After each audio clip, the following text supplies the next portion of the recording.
கள்ளக்குறிச்சி மாவட்டத்துடைய மரியாதைக்குரிய மாவட்ட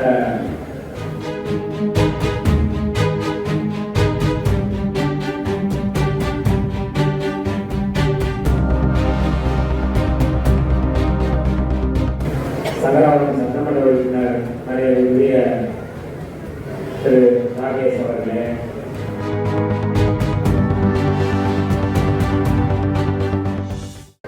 மிக சிறப்பாக இதனை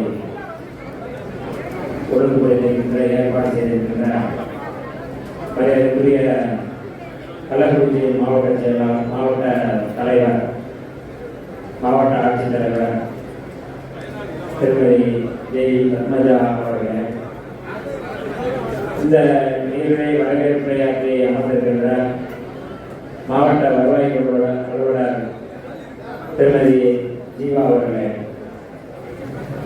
எனக்கு முன்னால் இங்கே உரையாற்றி அமர்ந்திருக்கின்ற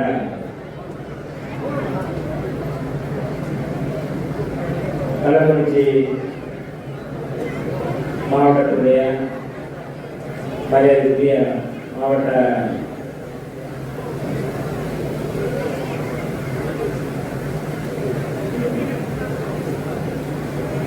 சங்கராபுரம் சட்டமன்ற உறுப்பினர் மரியாதைக்குரிய திரு ராகேஷ் அவர்களே, இந்த நிகழ்ச்சியை பங்கெடுத்து சிறப்பித்துக் கொள்வது கள்ளக்குறிச்சி சட்டமன்ற உறுப்பினர் மரியாதைக்குரிய அருள் விக்னேஷ் அவர்களே, இங்கே பங்கெடுத்து மிக சிறப்பாக உரையாற்றி அமர்ந்திருக்கின்ற வனத்துறை அமைச்சர் மாண்புமிகு ஆர்.டி.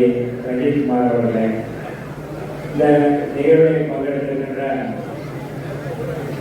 மாவட்ட அதிகாரிகளே,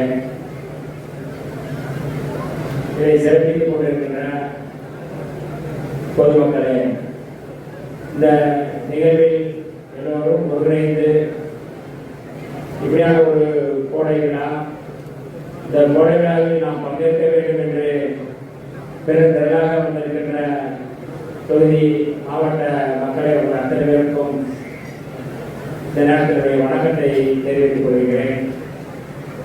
ஒரு நிகழ்ச்சியை ஒருங்கிணைக்கணும், ஒரு நிகழ்ச்சியை சிறப்பாக செய்யணும், அதை வெற்றிகரமாக நடத்தணும்னா அதற்கு பின்னாடி இருக்கின்ற உழைப்பு மிக பெரிய உழைப்பு. கட்சியில் இருக்கிறவங்களுக்கு தான் அது தெரியும். இப்போ அண்ணன் ராகேஷ் அவர்களுக்கு தெரியும், அதிமுக இருந்து அவரோட சட்டமன்ற உறுப்பினராக இருக்கிறாரு. ஒரு நிகழ்ச்சியை ஏற்பாடு செய்யணும்னா எவ்வளவு சிரமம் தெரியும், எல்லாருக்குமே தெரியும். ஆனால் ஒரு மாவட்ட ஆட்சித்தலைவராக இருந்து, ஒரு குறிப்பாக ஒரு பெண்ணாக இருந்து நீண்ட காலமாக நடத்தாத ஒரு விழாவை சொன்னவுடனே ஒரு குறுகிய காலத்தில் மிக சிறப்பாக இதை ஒழுங்குபடுத்தியிருக்கிறார்கள், அழகுபடுத்தியிருக்கிறார்கள். அந்த வகையிலே உங்களுடைய பலத்த நடவடிக்கைகளிடையே அவருக்கு நம்ம வாழ்த்துக்களை தெரிவிக்கணும். இது தொடர்ந்து நடக்கணும். நம்ம எந்த அளவுக்கு இதை சிறப்பாக நடத்துகிறோமோ, எந்த அளவுக்கு இதை மக்களிடையே கொண்டு செல்கின்றோமோ, அந்த அளவுக்கு இது வெற்றிகரமாக அடுத்தடுத்து கொண்டு போகும். இது மக்களுக்காக பயன்படக்கூடிய விழா. இந்த அரசு விழா, அரசியல் விழா இல்லை, சரிங்களா? மக்களுக்கு, நம்ம பழங்குடி மக்களுக்கு, நம்முடைய மலைப்பகுதி மக்களுக்கு, இந்த தொகுதி மக்களுக்கு, இந்த மாவட்டத்துடைய மக்களுக்கு எல்லாம் என்னென்ன நம்முடைய அரசுடைய நலத்திட்டம், மாண்புமிகு முதல்வர் ஜோசப் விஜய் அவர்கள் இங்கே முதல்வராக ஆன பிறகு என்னென்ன மாற்றங்கள் நடந்திருக்கு, என்ன மாதிரியான நாங்கள் நலத்திட்டங்களை கொண்டு வருகிறோம், அந்த நலத்திட்டங்களை எப்படி மக்களே கொண்டு செல்கிறோம் என்பதை பிரகடனப்படுத்துகின்ற ஒரு விழா தான் இந்த கோடை விழா.